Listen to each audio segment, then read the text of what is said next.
근데 중국에서 한국 이재명 대통령한테 선물한 게 샤오미 폰이었어요. 디스플레이는 LG에서 만들었고 배터리는 삼성에서 만들었다. 뭐 근데 이재명 대통령이 근데 이거 통신 보안은 되는 건가요? 시진핑이 백도 없다. 두 분이 그렇게 얘기하는 게 엄청 제 입장에서는 웃겼습니다. 제가 또 실제로 군대에서 제가 샤오미 폰을 썼었는데 근데 샤오미 폰이 그 보안 어플을 설치해도 백도어로 다 열리더라고요. 카메라도 다 열리고 그래가지고 저는 이제 스티커를 붙이고 다녔습니다. 안 되겠다 해서 지플립으로 제가 중간에 바꿨죠. 경험해본 사람으로서 통신 보안에 문제가 있지 않을까.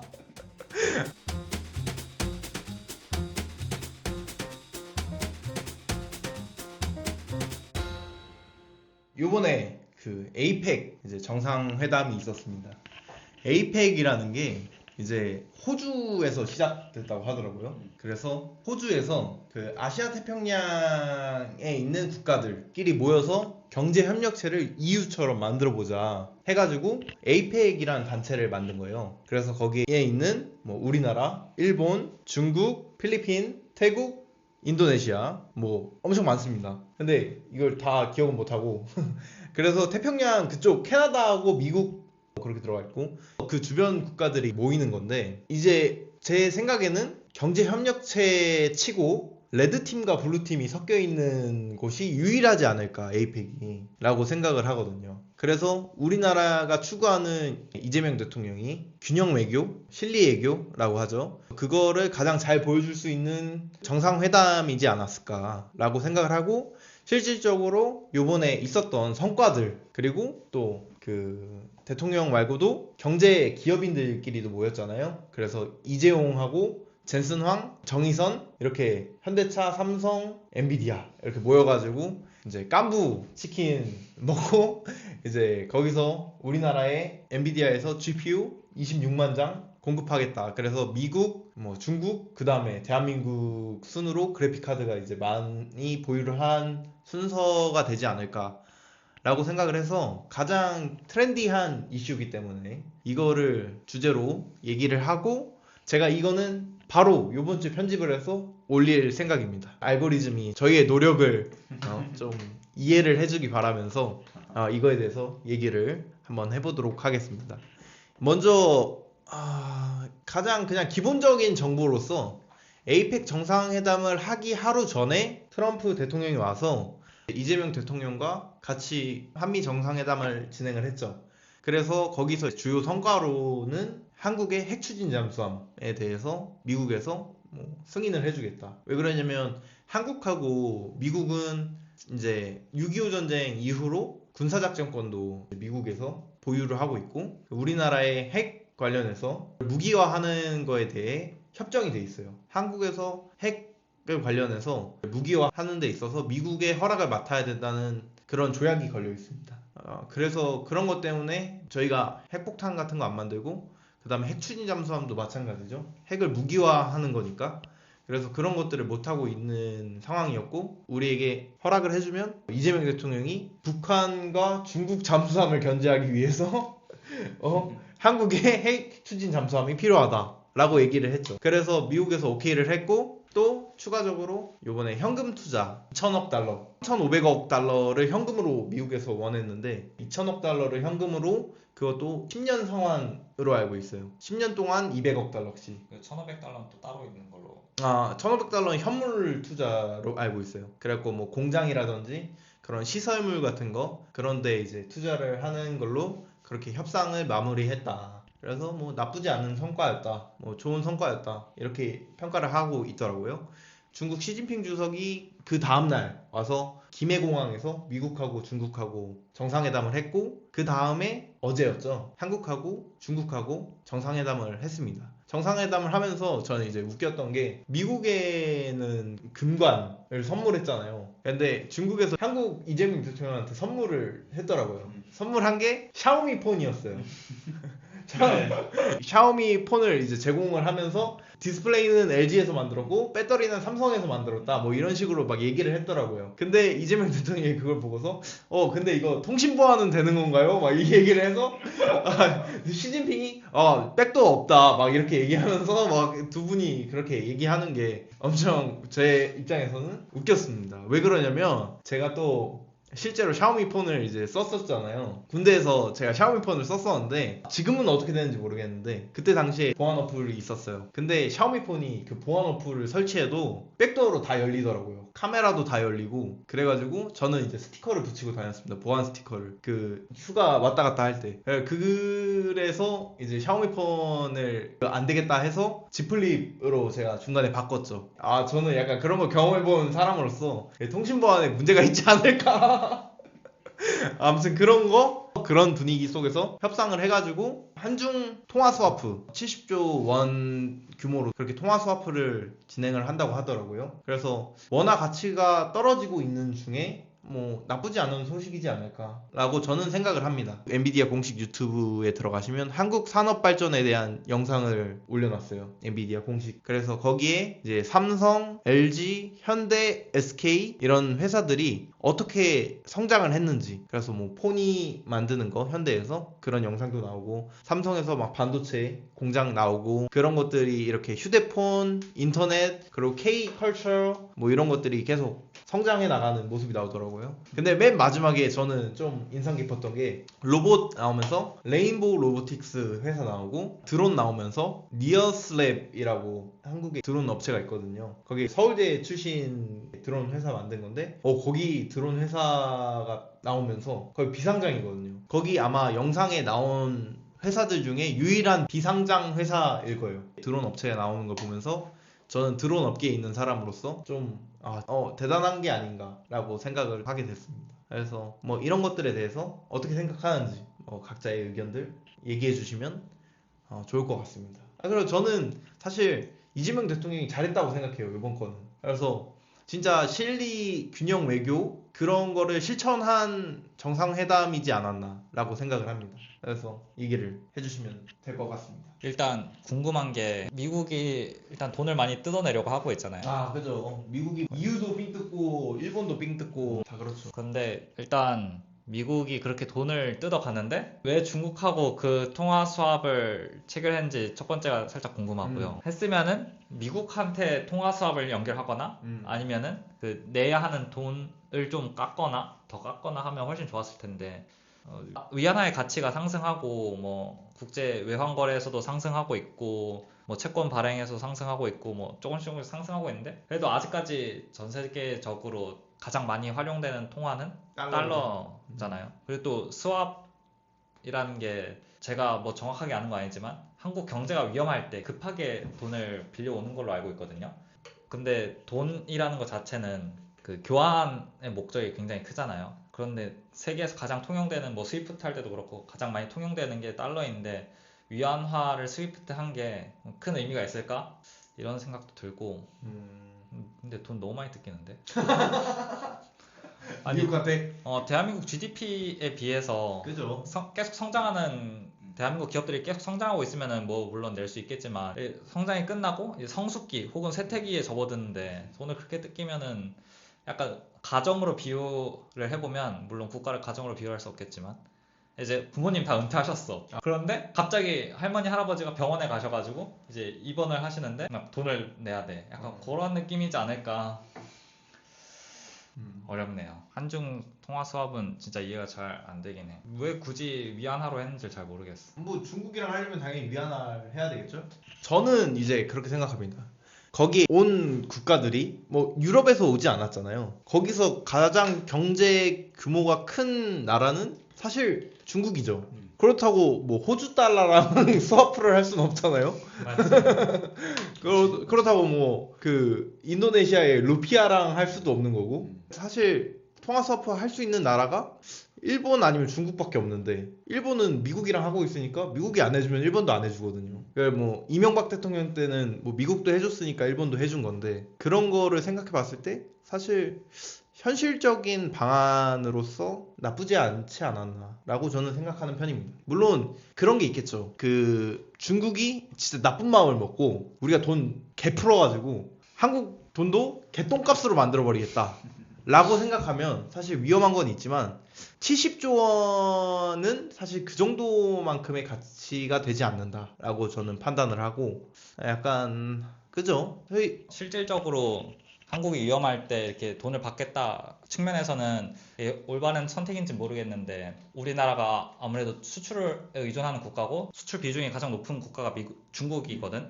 그런 측면에서 중국과 좀 긍정적인 스탠스를 취했다라는 면에서는 좋게 보고 있어. 근데 그게 실질적으로 도움이 되는가는 잘 모르겠고 외교적인 측면에서는 잘한 것 같긴 해. 200억 달러가 지금 현재 기준으로 28.5조 되네요. 28.5조. 대충 30조? 대충 30조? 플러스 마이너스 해서? 아 쉽지 않아. 근데 저는 그래서 그것도 생각해요. 이런데도 미국 투자를 안 해? 이런데도 코스피를 사? 약간 그래서 내가 이해가 안 되는 거는 이제 한국 주식만 하는 사람들, 한국 주식만 하는 사람들. 나는 이거 우리 지금 현재 대통령님 이재명 대통령님이 지금 일단 중국이랑 엄청 친해지려고 노력을 많이 하고 있잖아. 나는 사실 우리 이제 우리 에이펙 있는 국가도 그렇고 우리 한미 중일 이런 관계 알지? 이런 관계가 되게 복잡해. 그죠? 엄청 복잡해. 지금도 이제 내가 이제 당연히 이렇게 이재명을 엄청 좋아하는 건 아닌데 근데 이재명 입장에서는 좀 힘들다는 거는 이해해. 왜냐면 지금 미국 대통령이 트럼프야. 일단 트럼프야. 일본은 최근에 새로운 총리, 여성 총리, 다카이시 총리, 그치? 중국은 시진핑이야. 이 상대에서 어떻게 해결을 어떻게 해? 북한도 있어. 좀 어려워. 좀 힘들어. 거의 역사적 저점. 좀 힘들어. 근데 내가 물론 이재명을 엄청 좋아하는 건 아니지만 근데 어떻게 보면은 이제 이걸 좀 많이 매운맛일 수도 있는데 이재명을 그렇게 안 좋아하는 입장에서 어떻게 보면은 이재명 대통령 최근 대통령 중에서 엄청 가장 큰 책임을 갖고 있어. 어떻게 보면은 우리 지금 알지? 2025년부터 2030년까지 이 시점이 엄청 중요하다고 생각해. 엄청 중요해. 많은 바뀜이 있을 거고. 트럼프는 지금 미국에 힘이 엄청 많은 거 알고 있지. 16년부터 2020년 트럼프가 아니야. 지금은 막 그래서 주방위군 맞아. 막 때려잡고 막 이러잖아요. 맞아. 이게 지금 트럼프가 원하는 대로 다 가고 있어. 지금 미국 민주당 트럼프한테 아무도 못해. 또 그 얘기가 있었어요. 그 금관을 이제 선물을 했잖아요. 경주 금관. 근데 그게 왕이 쓰는 거잖아요. 근데 미국에서 트럼프가 그렇게 좀 극단적으로 행동을 하면서 노킹이라는 운동이 있었거든요. 그래갖고 막 SNS에 노킹이라고 이제 쓰면서 우리는 킹이 없다. 나킹. 원래 그런 거 뭐라고 하지? 어떤 유머라고 하지? 그 아재 유머. 원래 영미권에서는 원래 이제 아재 유머 조크를 만든 다음에 이렇게 부듬 그렇게 해야 돼. 그렇게 안 했잖아. 예. 아무튼 뭐 얘기했죠? 노킹. 그런 운동이 있었어요. 근데 거기에 이제 경주 금관을 선물을 해서 그게 약간 또 이슈가 됐었죠. 근데 트럼프가 그렇게 이제 사람들이 노킹 운동을 할 정도로 엄청난 파워를 가지게 됐다라고 볼 수 있는 거죠. 거의 이제 미국 엠페리얼? 미국 제국이 되지 않았나. 그러니까 거기에 킹이 된 게 아닌가. 약간 또 그렇게 볼 수도 있지 않을까. 우리나라는 지금 이제 되게 복잡한 상황이기도 하고 일단 과연 우리가 얘기해야 될 것은 이거야. 어떻게 해야 나갈까? 물론 이번에 형이 얘기한 것처럼 이번 에이펙 그때는 이재명이 좀 잘한 것 같아. 진짜 잘한 것 같아. 되게 그런 거 되게 잘한 것 같아. 하고 이재명을 둘 다 안 좋아하는 것 같은데 이재명 그렇게 안 좋아하는 것 같은데 근데 어떻게 보면은 이재명 같은 사람은 내가 이재명에 대해서 많이 읽었거든. 이 사람에 대해서. 근데 한 가지 인정할 것은 이거야. 되게 정치를 잘해. 정치를 좀 잘하는 편인 것 같아. 그래서 이제 이거 지금 막 젠슨 황 온 것도 그렇고 엔비디아 이런 거 막 설득하는 것도 그렇고 그래서 좀 이재명이 거기 사이에 붙은 게 아닐까? 왜냐면 이제 사실 내가 알기로는 내가 한국 정치에 대해서는 그렇게 잘 알지는 못하는데 근데 약간 역사적으로 우리나라 민주당하고 그 우리나라 대기업들이 별로 관계가 사이가 안 안 좋아요. 좋잖아, 그렇지? 맞아요. 이재명이 이제 민주당으로 민주당이죠. 대표잖아, 그렇지? 그래서 어떻게 보면은 그 맥락에서도 이재명이 이제 우리 그 엔비디아 젠슨 황 이렇게 와갖고 이재명이 이재용하고 젠슨 젠슨 황하고 꼈잖아, 그 사이에. 그래서 와갖고 낀 게 그 목적으로 낀 게 아닐까. 우리 대한민국 경제 이런 거 좀 살리고 이 복잡한 시간에 대한민국의 힘을 조금 키우려고. 그죠, 그죠. 근데 이것도 내가 진짜 궁금해. 진짜 궁금해. 형하고 너도 그렇고 대한민국의 미래에 대해서 긍정적이야? 부정적이야? 제 입장에서는 사실 부정적이죠. 부정적이지 않아? 저는 어렸을 때부터, 초등학교 때부터 사실 좀 부정적이었어요. 왜냐면 저는 원래 약간 성격 자체가 지금도 이렇게 유튜브 하고 말하고 막 토론하고 그렇게 하는 게 한국 정서랑은 안 맞거든요. 그래서 사실 한국 교육, 한국 학교에서 선생님하고 이렇게 얘기를 한다? 그거 불가능하거든요. 근데 저희 부모님, 그러니까 저희 아버지가 약간 저를 교육을 이런 식으로 해주셨어요. 그래서 어떤 주제나 어떤 거에 대해서 얘기할 수 있게 그런 환경이 조성돼 있었어요. 근데 한국 교육은 그런 게 없어요. 그러다 보니까 한국 자체 시스템에 대해서 의문을 이제 어렸을 때부터 갖고 있었죠. 그리고 현실적으로 제가 이제 학생들의 입장에 서서 뭐 전교 회장을 하고 다른 기득권과 싸우려고 보니까 그게 진짜 좀 문제가 있다 그렇게 느껴서. 근데 또 그것도 있어요. 문제가 있다는 건 알지만 내가 그렇다고 이 선봉장에 나서서 깃발을 들고 이 사람들과 싸울 거냐 라고 생각했을 때 그만큼의 리스크를 지고 내 인생을 버리고 내 행복을 버리고 그렇게 해야 될까? 라고 생각을 했을 때 또 그건 아니라고 생각을 하거든요. 제가 그 정도의 위인까지는 아니라고 생각하거든요. 뭐 그러다 보니까 이제 원래 절이 싫으면 중이 떠난다고 하잖아요. 그래서 저는 이제 대한민국을 언젠가는 떠날 계획, 그러니까 드림, 꿈, 희망 이런 거죠. 그래서 탈조선을 하는 게 제 이제 목표 위시리스트 중에 하나로 가지고 있는 이유가 대한민국이 앞으로 획기적으로 성장을 하기에는 좀 힘들지 않을까. 그리고 나같이 한국 사회에서 다른 사람, 의견이 다른 사람을 좀 배척하고 싸우려고 하고 그러는데 그게 나랑은 좀 안 어울리지 않을까 라고 생각해서 해외로다가 어렸을 때부터 눈을 돌렸던 게 있죠. 제 개인적인 이제 히스토리입니다. 뭐, 네. 나는 한국이 뭐 미래에 대해서 긍정적으로 생각하지 않는데 사람들의 마인드 아니면 운영 태도 뭐 그런 측면에서 볼 수 있는데 첫 번째로는 일하는 방식. 미국에서는 일을 하면은 뭐 돈도 주지만 스탁 옵션도 주잖아. 그래서 내가 열심히 일하면은 회사가 더 잘 되고 그러면은 주가도 성장하고 그런 게 있는데 한국은 그냥 시간에 따라서 돈만 준단 말이야. 그래서 물론 모든 직장이 그런 건 아니겠지만 업무가 편중돼 있는 거, 특정 사람들한테는 업무가 엄청나게 몰려 있고 또 다른 사람들은 뭐 월급 루팡을 해. 그게 나이든 계급이든 어떤 거에 따라서 뭐 군대에서도 그런 걸 많이 받고 그런 게 대한민국의 성장을 가로막는 큰 걸림돌 중 하나. 모두가 같이 열심히 해야 되는데 보고하는 게 굉장히 중요해졌고 실제로 업무를 하는 거는 별로 안 중요해. 그리고 잡무는 계급이 낮은 신입들한테 다 몰아가고 그러다 보니까 회사 입장에서는 쓸모없이 돈을 낭비하는 게 너무 많은 거지. 그런 것도 있고 두 번째로는 교육 시스템인데 물론 교육 시스템 하나로만 볼 수 없고 여러 가지 관점에서 봐야겠지만 그 계속 의대로 쏠리는 현상, 그 안정적인 직업을 갖고자 하는 욕망. 앞으로 시대가 너무 빨리 변하면서 미래가 어떻게 될지 모르니까 사람들이 불안해하는 거야. 걱정하고 그 아까 얘기한 것처럼 부모 세대에서 적용됐던 룰이 이젠 더 이상 적용되지 않으니까 사람들이 방향성을 잃었어. 내비게이션이 없어. 그럼 이제 어디로 가야 되는지 몰라. 정답이 없으니까. 그러니까 무서우니까 옛날에 잘 나갔던, 옛날에 돈을 많이 벌었던 의사, 변호사 이런 사짜 직업, 전문직에 점점 집중하게 되는데 사실 진짜 변화는 알 수 없는 것에서 나오는 거거든. 예측할 수 없으니까 변동성이 큰 거고 변동성이 크니까 주식에서도 더 많이 먹을 수도 있어. 반대로 더 많이 잃을 수도 있지만 근데 안정적인 주식은 알겠지만 돈을 많이 못 벌어. 물론 많이 잃지도 않지만 한국 사람들의 마인드는 다 안정적인 것만 하자. 다 의대로 가려고 하고 그러다 보니까 기존의 교육 시스템 줄 세우기 그 하나에서만 어떻게든 집중을 하고 그런 게 굉장히 안 좋다고 보는 게, 왜냐면 이제는 더 이상 줄 세우기를 하려면 기준이 하나여야 되잖아. 기준이 여러 개면 줄을 세울 수가 없으니까. 그렇죠. 근데 하나의 기준에서 잘하는 건 컴퓨터나 AI라고 생각을 하거든. 왜 거기에 대해서만 학습을 시키면 되니까.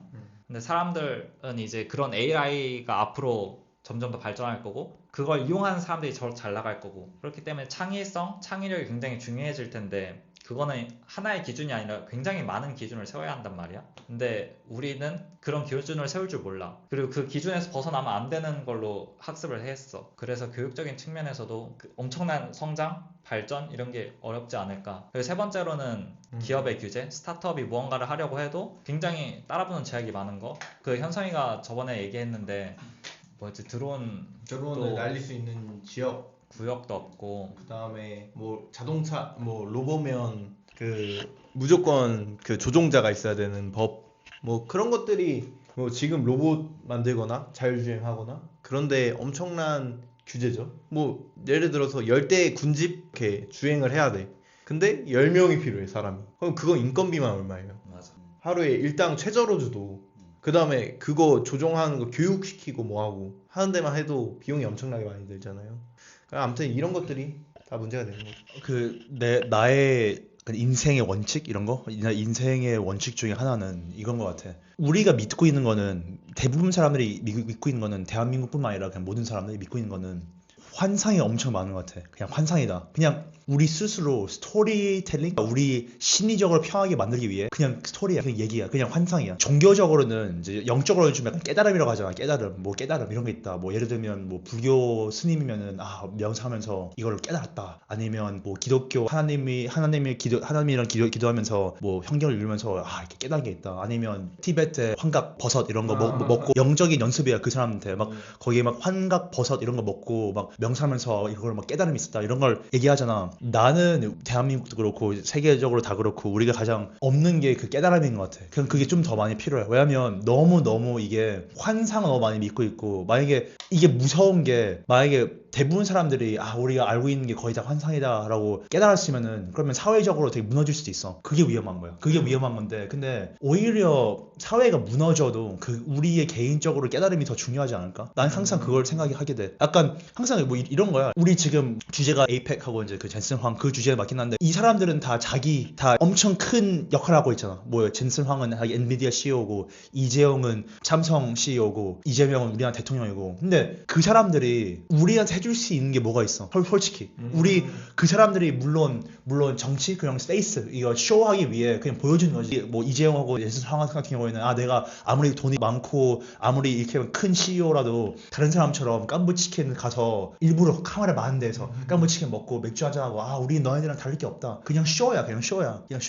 목적은 그냥 다 그런 것 같아. 그냥 젠슨 황은 그냥 엔비디아 키우는 거. 왜냐면 자기 인생이 엔비디아에 갇혀 있잖아. 이재용 속았고, 이재명은 이제 정치하는 사람이라서 이제 이게 다 쇼야. 다 인생이 다 쇼야. 이게 우리가 실제로 눈 앞에 보이는 게 있고, 진짜 의미가 있는 게 있어. 대부분 사람들은 그냥 눈 앞에 보이는 것만 이렇게 돼. 하고 다 쇼라고 인식을 해도, 그때 그 자리에서는 와 되게 웃기다. 엄청 돈 많은 CEO들끼리 맥주 한잔하고 깐부치킨 먹고 나랑 다를 게 없다. 그렇게 생각할 수밖에 없는 거지. 얘기하고 싶은 건 이거야. 그 탈조선 이런 거 하고 이제 뭐 우리 뭐 대한민국의 미래 이런 거 다 떠나서 스스로 우리가 그 깨달음이 필요가 있을 것 같아. 약간 한국인들의 특징 중에 하나는 이건 것 같아. 되게 엄청 트렌드에 민감하고 엄청 다른 사람들 믿는 걸 다 똑같아. 뭐라고 하지? 다 획일화 돼 있어. 되게 다 똑같고, 그게 없어. 되게 뭐 엣지? 이게 좀 힘들어. 왜냐면 만약에 내가 이제 사회생활 하면서 자기소개를 해야 되잖아. 나를 어떻게 포장을 해? 왜냐면 나는 항상 그런 딜레마가 있거든. 뉘앙스적인 거를 얘기할까? 아니면 그냥 사람들이 이해하기 쉽게 얘기를 할까? 그게 좀 있어. 왜냐면 내가 뭔가를 얘기하면은 사람들의 본능이 무조건 추정을 하게 돼. 나는 그게 좀 불편해. 왜냐면 사람들이 추정을 하게 되면은, 그러면은 눈에 안 보인 부분이, 난 항상 그 블랙스완이 그 책에 나온 것처럼 나는 안 보인 게 더 중요해. 보인 것보다 안 보인 게 더 중요해. 그래서 내가 이제 이거 환상 얘기하는 거고, 그래서 내가 이제 이런 거 얘기하고 있잖아. 환상, 세뇌 이런 거. 눈 안 보이는 게 더 중요하기 때문에. 근데 우리나라 사람들 특징 보면은 다 눈앞에 보이는 것만 보더라고. 그래서 약간 조금 사람들이 좀 세뇌된 게 좀 지 않을까? 확실하게 이건 있어. 다른 나라에 비교하면 우리나라 사람들이 연예인들 이런 거 좀 많이 좋아하더라고. 연예인, 케이팝 이런 거. 조금 큰 문제야 그런 거는. 막 연예인들하고 우리랑 뭔 상황인데 왜 이렇게 연예인들 삶을 신경 써? 그 첫 번째. 두 번째로는 내가 가장 싫어하는 관료 이런 지시 관료 법 이렇게 막 규칙. 내가 생각하는 발전, 내가 생각하는 행복, 내가 생각하는 경제적인 자유 이런 거랑 전혀 반대야 반대. 나는 대한민국을 엄청 좋아하고 나는 우리 미래 살리려고 노력은 할 거야. 근데 우리나라 역사적으로 보면은 그거 알아? 그 이순신 장군이 우리나라 정치한 사람들이 몇 번 이순신 장군을 이렇게 한 거 알고 있지? 감옥도 엄청 많고 계급 올라갈 때마다 항상 그때 당시에 그 우리나라 양반들이 이렇게 됐어 이순신 장군 하고 역사적으로 보면은 그거 알아? 인구에 비해서 우리 한국 피를 갖고 있는 사람들이 외국에 가장 많이 나갔어. 우리나라하고 이탈리아 이렇게. 그러니까 물론 이제 중국은 인구가 엄청 많기 때문에 중국 피 갖고 있는 사람들이 엄청 외국에 엄청 많이 나갔잖아 역사적으로. 근데 그건 그냥 인구가 많아서 그렇고 인구에 비교하면은 우리나라 그 우리 한국 피 갖고 있는 사람들이 역사적으로 다른 나라로 엄청 많이 갔어. 대한민국 떠나려고 뭐 중국 그 우즈베키스탄, 카자흐스탄, 러시아, 뭐 미국 이렇게 막 남미 역사적으로 가장 많이 나갔어. 특히 1차 대전 이후로 그때 엄청 힘들었잖아 우리나라가. 우리 역사 우리 문화적으로 좀 문제가 있지 않을까. 너무 그냥 페이스만 보여준 것만 하려고 하고 근데 실제 진심으로 이거는 없고 내 의견이 뭐가 진짜 의견인지 왜냐면 너무 많이 세뇌가 되면은 그것도 뭔지 모르잖아. 내가 내 의견이 뭔지 내 가치관이 뭔지 내가 원하는 게 뭔지. 그래서 요즘 젊은 사람들이 결혼을 안 하는 게 그거 아닐까? 왜냐면 내가 생각하는 거는 내가 결혼하고 싶은 사람 기준이 이건데 근데 과연 내가 진짜 그게 원할까? 하고 우리 인구의 내가 원하는 기준이 몇 프로 될까? 이게 좀 현실적인 생각? 좀 상식적인 생각? 다른 사람들이 이걸 생각해서 나도 같이 생각해야 된다. 근데 그런 건 쓸데없는 것 같아. 진짜. 그냥 우리 행복이 위해. 이거는 나의 부모님이나 다른 사람 사회를 위해 아니잖아. 그러면은 왜 다른 사람들 의견을 신경 써? 왜? 형이 되고 난 다음에 지금도 엄마 아빠가 나한테 이런 얘기하고 있다. 너한테 가장 중요한 거는 다른 사람들 의견이야. 다른 사람 의견이 엄청 중요해. 반대. 그러니까 아빠 엄마한테 교육받는 게 이거야. 다른 사람 의견이 엄청 중요하다. 근데 제일 웃긴 게 뭔지 알아? 미국의 약간 자기 개발 유튜버 아니면 자기 개발 쓴 책 그 사람들이 조언하는 거는 완전 반대야. 다른 사람 의견이 중요하지 않다. 왜냐하면 어차피 다 죽기 때문에. 어차피 죽고 어차피 다른 사람들은 자기 문제들이 있고 자기의 인생이 있어. 그래서 사실 다른 사람들은 우리 생각하지 않아. 다른 사람들은 너네들 생각하지 않다. 다른 사람 의견을 중요하게 생각하지 마라. 나는 어린 나이 때부터 내 부모님 교육은 이거였어. 다른 사람 의견 신경 쓰라. 다른 사람 눈치를 봐라. 나는 좀 엄청 혼란스러웠지. 근데 내가 좋아하는 작가들, 내가 좋아하는 철학자들, 내가 어렸을 때부터 책을 많이 읽었기 때문에 내가 좋아하는 자기개발 작가, 내가 좋아하는 자기개발 유튜버들 다 조언이 반대야. 누구를 믿어? 그죠. 조금 혼란스러웠고 난 이미 결심했어. 이미 결론이 있어. 나는 내 결론은 그냥 그거야. 다른 사람 의견이 중요하지 않아. 우리나라 사람들이 조금 그거를 더 알고 있으면은 훨씬 더 행복할 수도 있는데. 근데 저는 오히려 반대로 저희 부모님이 추구하신 거는 그런 거였어요. 너가 하고 싶은 게 있으면 해라. 그리고 다른 사람이 뭐라고 해도 너가 그게 옳다고 생각하면 해라. 약간 그런 거였어요. 그래서 주눅들지 마라.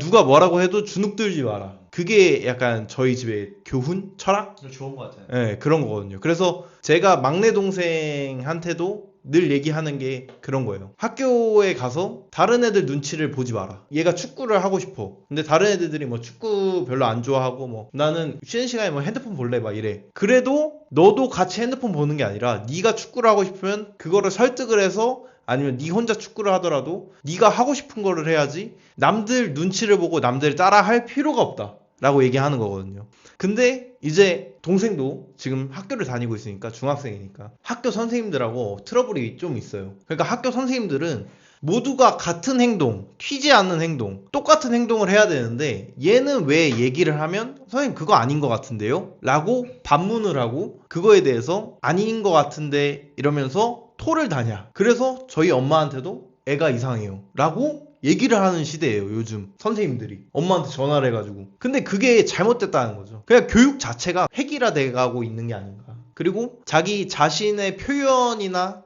어떤 생각에 대해서 쉽게 말할 수 없는 세상이 돼가고 있는 게 아닌가. 그래서 사실 저희가 이렇게 유튜브를 해도 저희 유튜브 댓글 보면 뭐 긍정적인 댓글, 그 다음에 자기 생각 남기는 사람들, 아니면 우리 의견에 반대하는 사람들 이렇게 얘기하는 것들 있잖아요. 저희 뭐 얘기한 거에 대해서 너네가 뭐 어리니까 그렇게 얘기할 수 있다, 뭐 그런 식으로 얘기하시는 것들은 남겨둬요. 왜냐면 그거는 충분히 자기 자신의 이제 의견이기 때문에 어떤 비판적인 의견이나 그런 것들을 써놓은 거는 다 긍정적으로 답변도 제가 다는 편이죠. 왜 그러냐면 그렇게 의견을 말할 수 있는 사회가 저는 건강한 사회라고 생각을 하는데, 예, 그게 민주주의고 건강한 사회라고 생각을 하는데 반대로 가고 있는 것 같아서 사회가. 그래서 지금 약간 매운맛 하는 것도 사실 저희의 공통적인 가치관이라고 생각하거든요. 저희의 의견을 얘기하는 게. 그래서 지금 에이펙 관련해서도 이렇게 얘기할 수 있고, 뭐 잘했다 잘못했다 어떤 게 걱정된다 라고 솔직하게 얘기할 수 있는 사회가